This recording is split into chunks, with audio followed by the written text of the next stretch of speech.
Hari ini kita akan buat latihan edit dan murnikan teks Komuniti Samudra dalam buku teks Bahasa Melayu tahun 5 KSSR Semakan pada muka surat 146.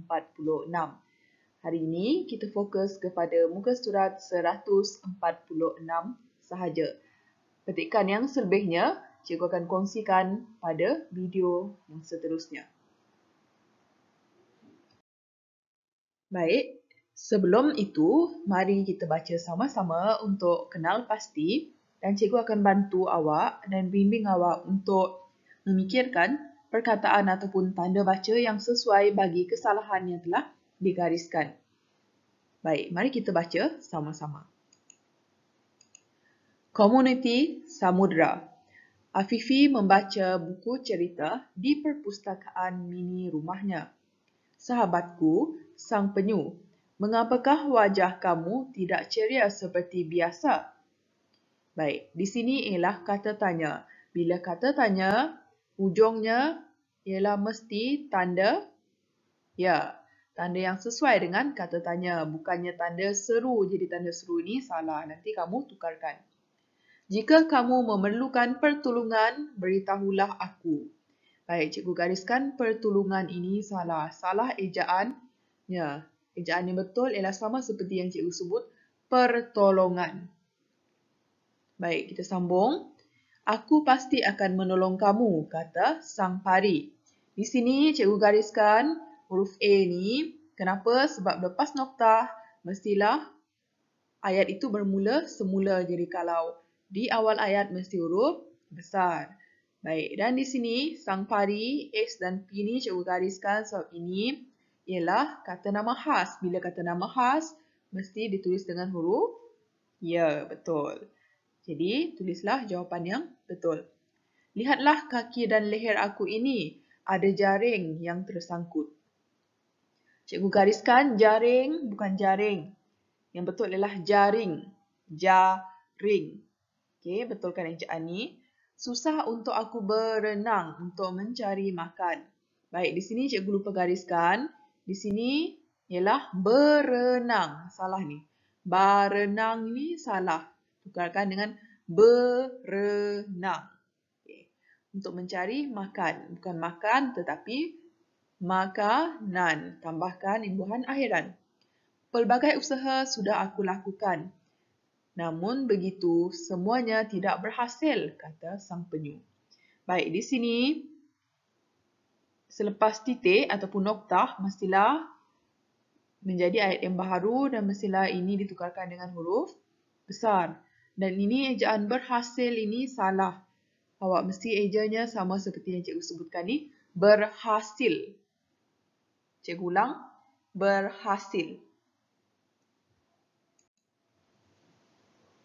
Baiklah, biar aku cuba bantu kamu membuang jaring yang tersangkut itu.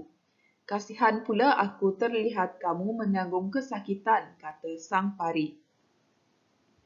Cikgu gariskan imbuhan ter di sini di perkataan terlihat. Kenapa? Sebab imbuhan ter ini salah. Jadi awak tukarkan dengan imbuhan awalan lain. Banyak lagi imbuhan awalan lain, contohnya seperti men, mem, me, meng. Jadi awak pilihlah mana yang sesuai di sini. Kita sambung. Sang pari pun berusaha untuk menanggalkan jaring yang disangkut pada kaki dan leher sang penyu. Baik, kenapa cikgu gariskan disangkut ini? Imbuhan di kurang sesuai kerana kalau kita gunakan disangkut, maksudnya perbuatan itu sedang dilakukan disangkut. Jadi di ini kurang sesuai, tukarkan dengan imbuhan awalan yang lain. Contohnya ada men, me, meng, ber, ter. Tukarkan di sini. Walaupun sang pari menggunakan gigi dan ekornya yang tajam, jaring tersebut masih tersangkut pada sang penyu. Minta maaflah sang penyu, aku tidak mampu memotong jaring ini. Talinya terlalu kuat, kata sang pari. Baik, di sini ada satu yang cikgu gariskan. Memotong. Memotong ini salah dia punya imbuhan awalan. Bukan memotong. Awak tahu kan macam mana? Yang betul adalah memotong. Jadi tukarkan yang ni. Dan satu lagi cikgu lupa nak gariskan di sini. Talinya berlalu kuat. Bukan bukan imbuhan ber. Tetapi imbuhan ter. Terlalu. Okey, tukarkan. Aduhai, malang sungguh nasib aku kali ini. Rintih sang penyu. Jadi ini tiada kesalahan kerana ini ialah kata seru dan akhirnya ada tanda seru, betul. Kita tengok perenggan seterusnya. Sang pari kemudiannya menjemput sang penyu berjumpa dengan sang todak. Sang pari menyatakan bahawa sang todak mempunyai ramuan yang cukup untuk membantu sang penyu itu.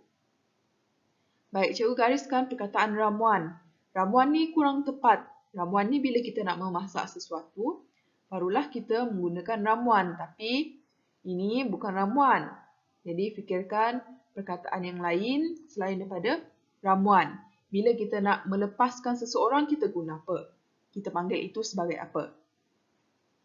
Okey, awak fikirkan untuk yang ini. Okey, cadangan cikgu. Cikgu ada beberapa cadangan jawapan untuk awak pilih. Contohnya, alatan, barangan, perkakasan. Jadi awak pilihlah mana yang cikgu sebutkan tu yang lebih sesuai. Setelah berjumpa dengan sang todak, sang penyu menanyakan masalah yang dihadapinya. Cikgu gariskan menanyakan. Okey, kalau kita menanyakan, maksud kita bertanya. Ini dia tak boleh bertanyakan masalah yang dihadapinya. Dia bukan menanyakan. Dia mesti, bila kita jumpa pada seseorang, kita ada masalah, kita beritahu pada orang itu apa kata kerja yang sesuai, bukan menanyakan. Ada satu perkataan yang sesuai. Awak fikirkan di sini. Sang todak terus memangkas jaring yang terlekat pada kaki dan leher sang penyu. Cikgu gariskan memangkas. Okey, memangkas ini kurang tepat kerana bila kita menggunakan kata kerja memangkas, mestilah menggunakan alatan yang bernama pemangkas. Jadi di sini tak ada. Jadi fikirkan apa yang sesuai dengan situasi ini. Terlekat ini kita tukarkan dengan kata imbuhan yang lain. Ada banyak imbuhan awalan yang lain. Cikgu dah sebutkan tadi. Ber, di, ter. Jadi awak pilihlah mana yang sesuai. Setelah berjaya, sang penyu mengucapkan tahniah kepada sang todak. Cikgu gariskan tahniah ni. Kenapa? Sebab tahniah ni kurang sesuai. Tahniah ni, bila kita mengucapkan tahniah ini, kita ucap kepada orang yang beroleh kejayaan.